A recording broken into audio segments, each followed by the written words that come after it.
Assalamualaikum warahmatullahi wabarakatuh.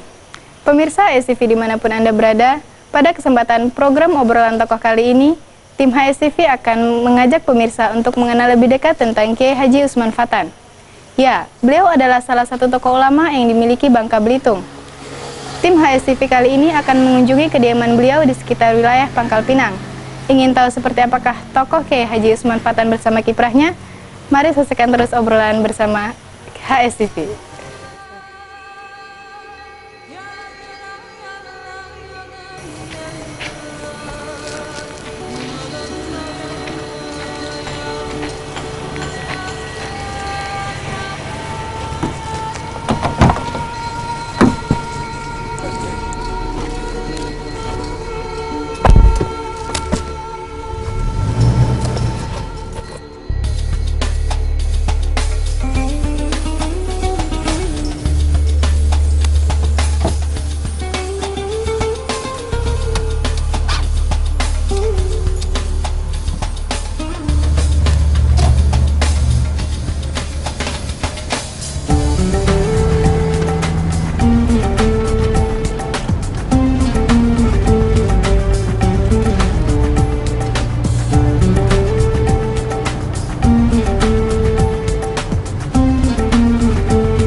Baiklah pemirsa, sekarang kita akan menuju ke kediaman Kiai Haji Usman Fatan.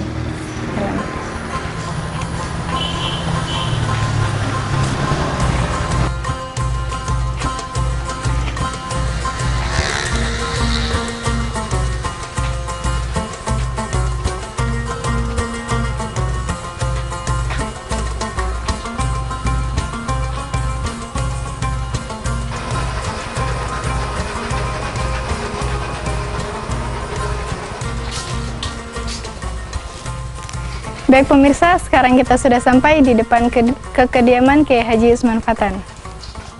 Silakan. Assalamualaikum Pak Kiai. Waalaikumsalam warahmatullahi wabarakatuh. Silakan. Termasuk? Ya, alhamdulillah.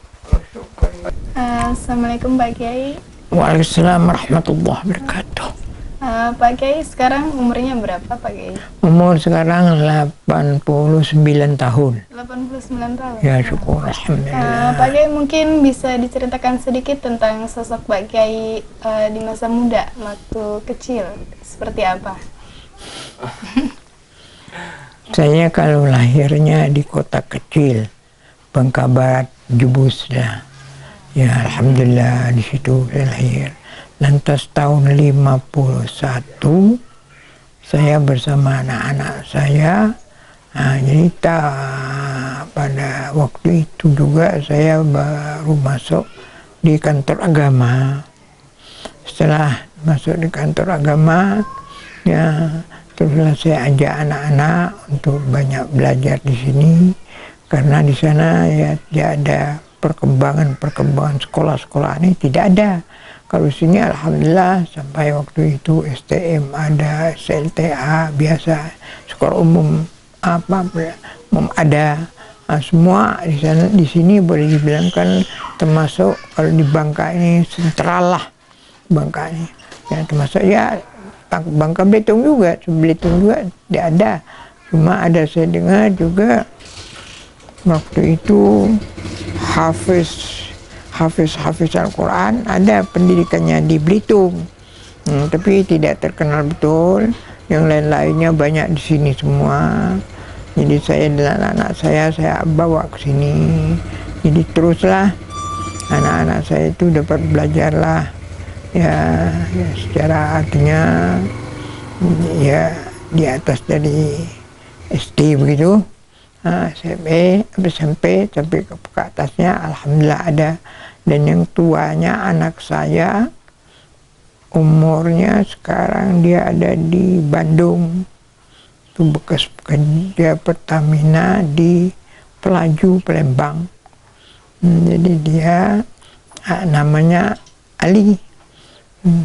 Yang nomor 2 ini Telebakar. Nomor 3 namanya Ciwan Salim, itu baru meninggal kira-kira 3 bulan lah di Palembang.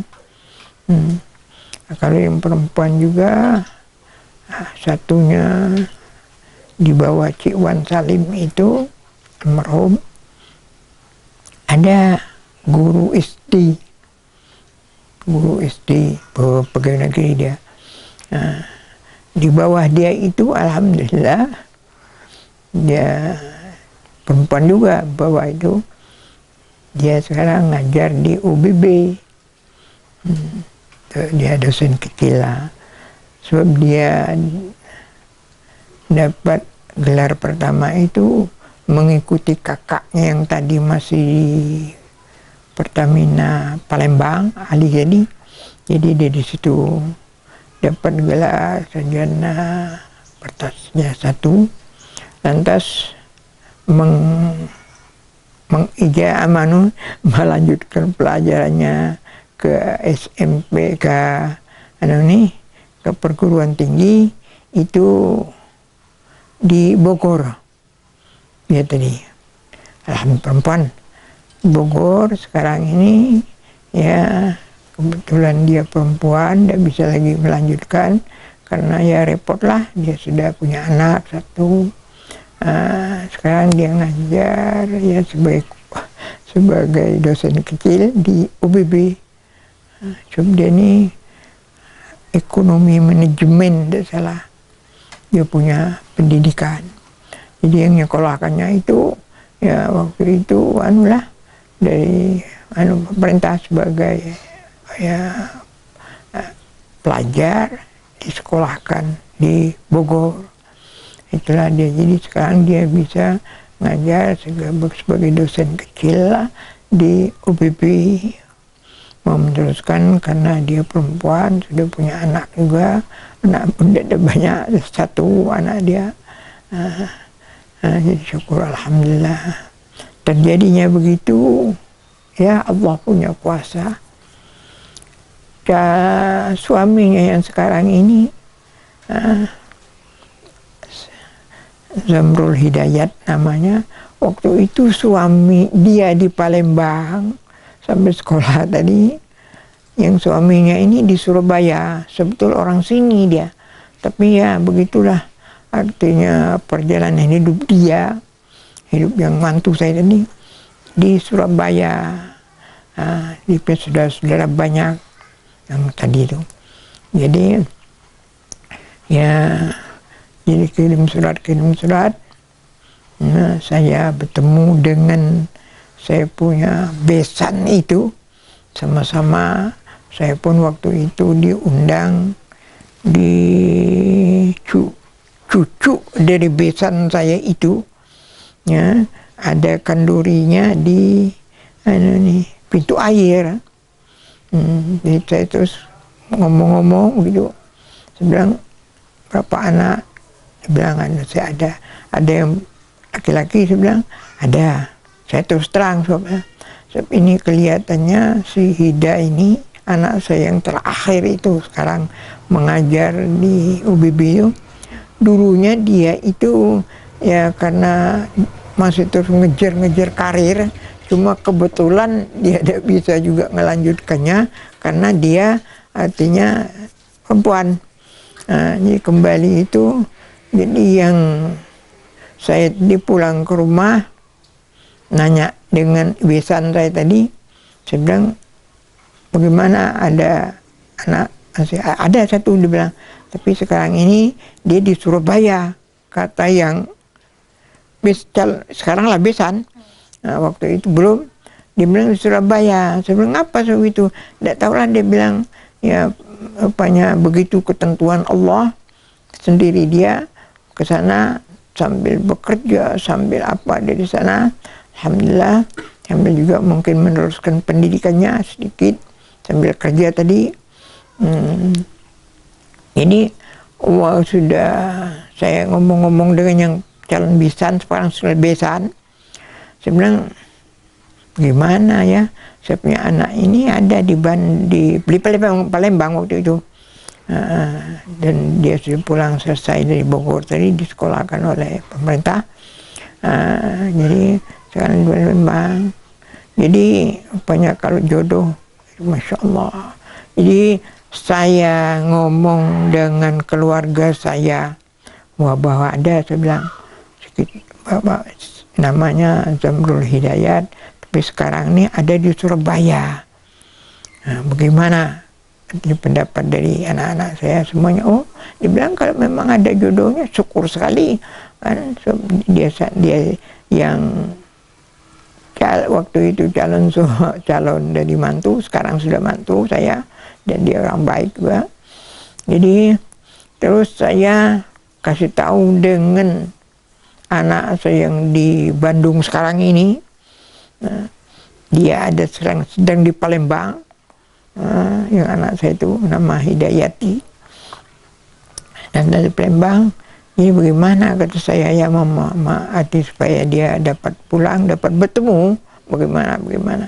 Jadi yang di sana pun calon mantu dan sekarang sudah mantu dipanggil oleh bapaknya ke Bangka sini untuk bertemu. So, tidak pernah bertemu, dia panggil. Saya pun yang dari Palembang, saya telegramkan, saya telepon dengan anak saya yang sekarang waktu itu masih di Pelaju, sekarang sudah pensiun dia. Nah, jadi terus bertemu, dia datang, yang dari Palembang datanglah ke sini, yang tadi itu calon mantu tadi, sekarang sudah mantu, bertemulah di rumah sinilah. Itu ngobrol-ngobrol bagaimana. Jadi kata kedua orang ini, ya dijodohkan Allah, ya dibilang, baiklah kalau begitu, kita bagaimana nanti usahanya saya nanti bisa pulang ke sini. Dia ini arsitek, jadi masih berbelit-belit juga. Pernah dia dari Surabaya tadi ada tugas ya yang dibebankan kepadanya untuk bikin apalah di Jambi sana. Pula ke Jambi dia, sudah ke Jambi, ke Palembang lagi ada punya bos tuh, punya usaha, jadi ditugas. Jadi akhir daripada itu, terus dia naiklah terus yang di Subadi pergi ke Palembang. Sudah pergi ke Palembang, terus alhamdulillah dibilang, baiklah kalau begitu, telah dijodohkan orang tua kita, dengan tidak ada bertemu sama sekali tadinya. Jadi disitulah saya pun jadi rupanya dapat bertemu, dapat dia berkumpul, sudah nikah nih, sudah kumpul dia, dan saya juga terus nyambutnya yang perempuan ini, anak saya itu, nama Hidayati itu, perempuan saya juga turut nyambut di waktu itu dari Palembang ke Mentok.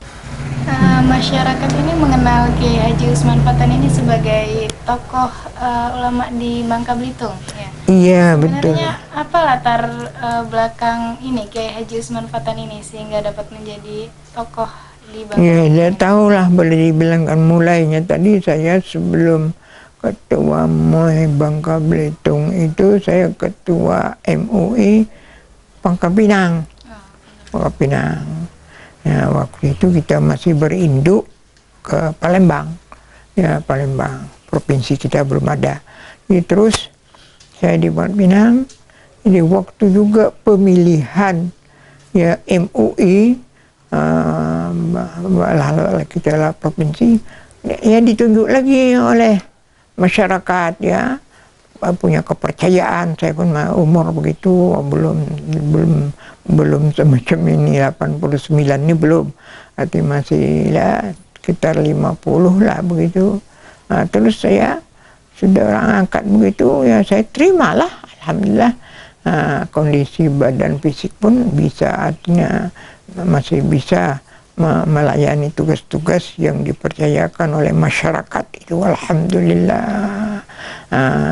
Cuma sekarang ini karena sudah umur begini, banyak lagi ya, memang sunnatullahnya begitu, saya itu sering pelupa. Jadi saya pun mengundur diri waktu ada pemilihan terakhir MUI. Terus waktu itu saya mengajukan permohonan berhentilah ya dari MUI karena saya ini sudah pendengaran ingatan sudah pelupa semua. Begitu, jadi baiklah kata orang, sedanglah begitu, umur pun sudah begini. Jadi saya sekarang ini ditunjuk lagi, artinya kalau ketuanya Dr. Zuyadi namanya. Sekarang dia ngajar di pesantren yang di Petaling. Ada situ kan Petaling SAS tuh. Saya Syekh Abdul Masdik di Petaling. Jadi saya diangkatlah setelah itu. Beliau dipilih sebagai ketua umum. Saya diangkat oleh mereka ya, penasehat, badan penasehat. Sebetulnya apa yang nak disehatkan orang-orangnya sudah pintar-pintar semua. Tapi alhamdulillah, syukur ya, saya pun kalau minta berhenti saya tidak mau. Apa yang ditunjuk terima. Ini kerja baik. Jadi begitu dia punya sejarah hidupnya. Alhamdulillah. Pak Kiai ini menjabat sebagai ketua MUI ini dari tahun berapa Pak Kiai? Itulah yang saya ini tidak ada tercatat betul. Maklumlah administrasi itu tidak ada Jadi itulah, cuma sejak saya diangkat dari MUI kota sampai kepada MUI provinsi itu, lantas disambung tadi oleh Dr. Zuyadi tadi. Kebetulan saya pun lah pengelupa, jadi saya pun banyak terima kasih lah sudah begitu. Jadi sekarang ini saya pun alhamdulillah sudah 89. Jadi banyak pengelupa, tapi kalau ada misalnya acara-acara siang hari saya masih bisa, misalnya khatib, alhamdulillah masih. Kalau lah malam itu kebetulan kalau ada urusan di sana, alhamdulillah bapak kita nih, ustadz kita nih, alhamdulillah macam ada pembacaan doa di mana itu perpisahan ya dari ABRI ya alhamdulillah. Jadi saya pun terus berpesan dengan yang datang minta saya bilang jangan, terima kasih banyak. Saya pun saya sudah beginilah. Kalau malam itu, dan memang orangnya yang saya tunjuk itu insya Allah kata saya lebih memenuhi apa yang dikehendaki, jadi cocok. Jadi sana pun terima baik, saya pun sudah lega saatnya, artinya hati saya. Jadi syukurlah, alhamdulillah, begitulah sejarahnya. Sini juga mungkin banyak masyarakat yang belum mengenali Pak Kiai ini ya di waktu muda. Ya, apakah di waktu muda ini Pak Kiai sudah aktif dalam organisasi Islam? Iya betul. Sebab saya dulu mulai naik Republik Indonesia tahun 45, saya waktu itu karena dulunya terkenal bukan PNI Perjuangan ini, bukan, dulunya memang PNI betul yang diketuai oleh Pak Karno, kemudian Pak Karno ya terus Pak Karno. Jadi sesudah itu ya proba ada Masyumi, saya terus ke Masyumi, ke Masyumi sampai boleh bilang ya sampai sekarang lah. Cuma Masyumi sekarang sudah tidak ada lagi juga. Jadi di Nahdhah juga orang minta saya lah. Jadi saya di Nahdhah ada ketua Tanfiz dan ada ketua Syuriah. Jadi kebetulan saya alhamdulillah ditunjuklah ketua Syuriahnya dari Nahdijin tadi. Ayo saya bilang baiklah, mana yang pantas sudah dia menemukan begitu, saya terimalah. Yang kurangnya saya minta membantu. Saya memang menunjuk, sebetulnya memang saya nunjuk ya Syuriah ini pun, inilah Ustadz kita nih, Bapak kita nih, Pak Ustadz Ja'far Shadiq ini, alhamdulillah saya pun kasih tahu sama orang-orang. Saya bilang kelebihan Ustadz Ja'far Shadiq ini, saya di belakang, di depan, semua saya ngomong begitu. Saya inginnya beliau ini kalau menerangkan suatu hadis itu ada ke atasnya.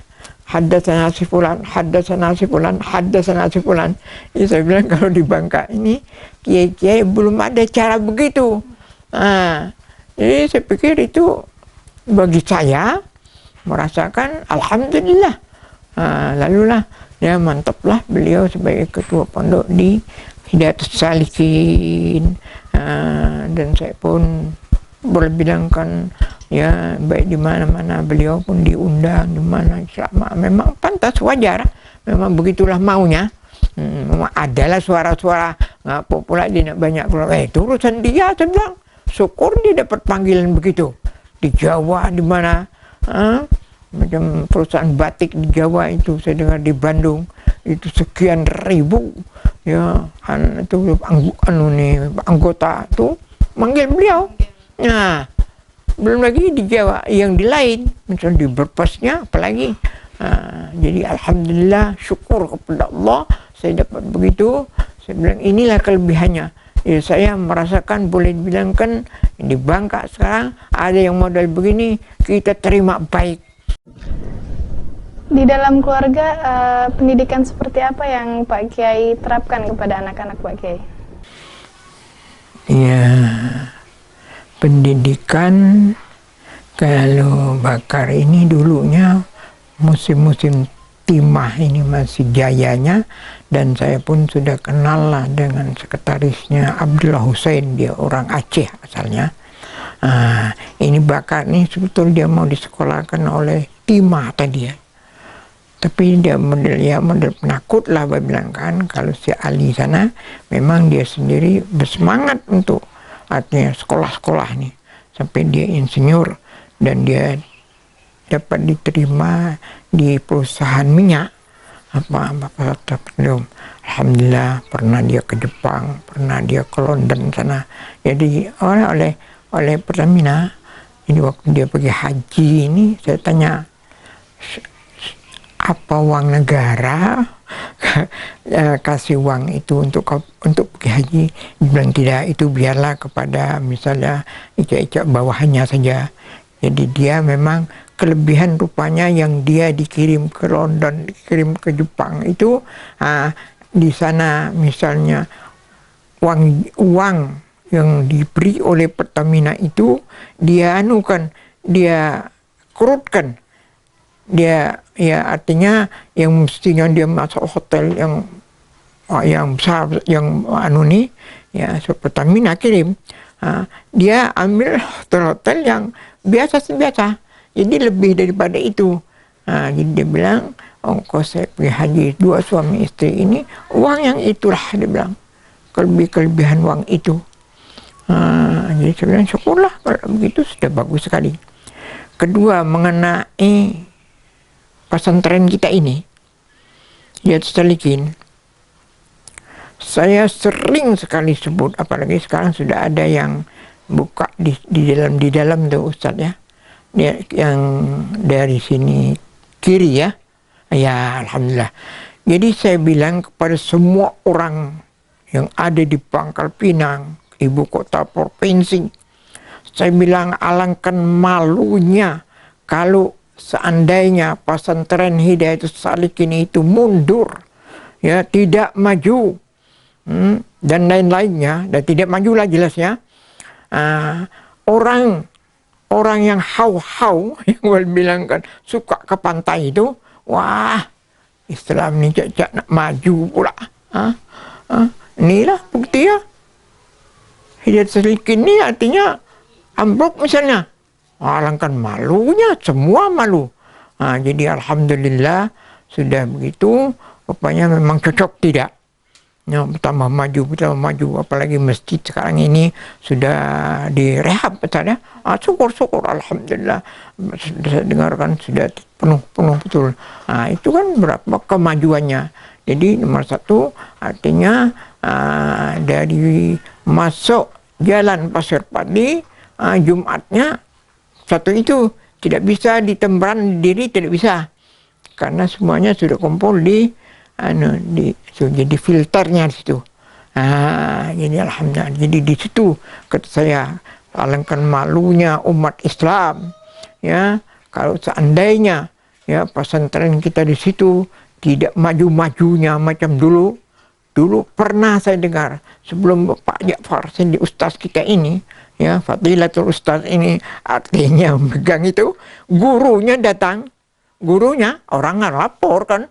Saya itu membina di situ kira-kira 20 tahun. Dia datang ke meja itu mengantuk, tidur gitu. Yang anak murid ini malah guru datang ngantuk tuh bagaimana? Dia hidup lah sekarang, tapi lah ada bisa keluar lagi, sudah betul, dia sudah lumpuh kalau tidak salah di pintu air sana. Jadi alhamdulillah setelah datangnya Ustadz kita ini, ya, Fadilatul Ustadz lah. Kalau di dulu ada di Palembang itu namanya Haji Abdul Mu'in, memang dia berilmu lah, tentu kan di provinsi. Itu tapi digelar Fadilatul Ustadz. Ada juga yang protes, dia bilang, jadi ada juga tapi yang menyanggah, sudah pantas. Nomor satu keilmuannya, kemudian kecerdasannya yang tadi gimana? Jadi cocoklah dengan yang Pasir Padi tadi. Andai kata di situ orangnya tidak maju Hidayatus Shalikin, orangnya ke pantai itu tadi kata saya, yang hau-hau itu ketawa dia. Ini cara Islam nih. Di sekolah begini pun boleh dibilangkan tidak maju-maju. Tempat sembahyang Jumat pun begitulah. Ya, jadi alhamdulillah. Yang sekarang ini, dulu sebetulnya sebelum Ustadz kita nih, ada dulu saya pesan dengan orang itu, dia tugasnya ke Belitung, tugas di Timah. Dia bukan ahlinya memegang pondok ya. Jadi saya waktu itu saya memang adviskan, ambillah, saya bilang, salah satu entah guru di situ, belum ada Ustaz, guru di situ yang keluaran Mesir, keluaran Kairo kan. Jadi dia cuma ngauk-ngauk begitu, rupa-rupanya dia ini takut kalah pengaruh boleh jadi. Tapi Allah menentukan lebih lagi. Ustaz dapat sedikit ini, dapat begitu. Yang saya kata saya tadi menyebutkan hadatsana sepulan itu memang rasanya di Bangka ini tidak adalah yang model itu. Jadi syukur alhamdulillah kepada Allah. Sudah begini majunya orang yang hawa-hawa pergi ke pasar padi itu tidak artinya menjelek-jelekkan inilah Islam. Jadi sudah begini filternya pun sudah cocok. Dari perjalanan Pak Kiai ini sampai menjadi seorang tokoh MUI ini, menurut Pak Kiai apa yang paling berkesan Pak Kiai? Oh, tidak ada apa-apa. Dulunya sebetul. Itulah saya sering meretahu dengan anak-anak. Dulunya Ustadz, saya itu di Bangka ini kan boleh dibilangkan sekolah agama lah, tidak ada. Saya pun waktu itu tinggal di Jebus. Jadi tidak tahu dengan Pulau Pinang ini, cuma langsung dengar di Palembang ada terbuka Qur'aniyah. Jadi saya itu mau pergi ke sana. Mau pergi ke Palembang tadi. Masuk itu. Masa itu. Rupanya orang dulu ini, karena saya ini anak tunggal, jangan jauh dari ketiak, kata orang. Jangan jauh dari ketiak. Jadi saya pun adalah rasa mengkal begitu. Mengkal. Tapi saya punya datu dulu, memang dia juga namanya Al Habib Omar Fathan. Dia orangnya tegap, putih. Jadi dia memberi nasihat dengan saya. Ikut kata orang tua. Jadi saya tidak jadi ke sana, rasanya mengkal. Tapi rupanya Allah punya takdir. Ya sekarang syukurlah saya bisalah berkumpul kan. Ya dengan siapalah bilang yang terpandang misalnya di Bangka, saya bisalah berkumpul. Jadi saya beritahu dengan anak-anak, kalau orang tua kata saya artinya menghalang lalu kita mau marah, jangan. Ya, itu ada hikmatnya. Itu orang tua namanya. Seorang zaman dulu udah boleh keluar, saya tunggal.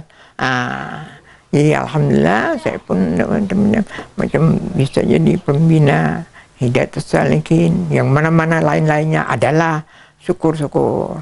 Jadi saya kasih tahu dengan anak-anak yang buahan saya bilang jangan ya dekat kepada orang tua.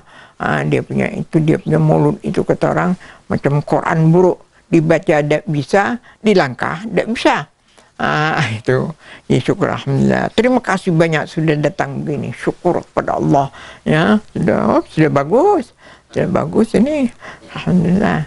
Dan ya, ini apakah dari keluarga ini selalu memberi dorongan kepada Pak Kiai untuk dalam mengemban amanah itu sebagai ketua MUI itu Pak Kiai? Ya itulah, boleh jadi pandangan orang baik saya, artinya alhamdulillah bisa, pokoknya terpilih lah, alhamdulillah. Jadi keluarga juga selalu mendukung Pak Kiai? Iya, alhamdulillah, syukur pada Allah. Syukur bahwa begitulah kita nih hidupnya. Ya, baiklah, terima kasih banyak Pak Kiai atas waktunya. Demikianlah pemirsa obrolan kita bersama Kiai Haji Usman Fatan. Semoga apa yang kita perbincangkan tadi dapat menjadi motivasi dan dapat menjadi suri tauladan bagi kita semua.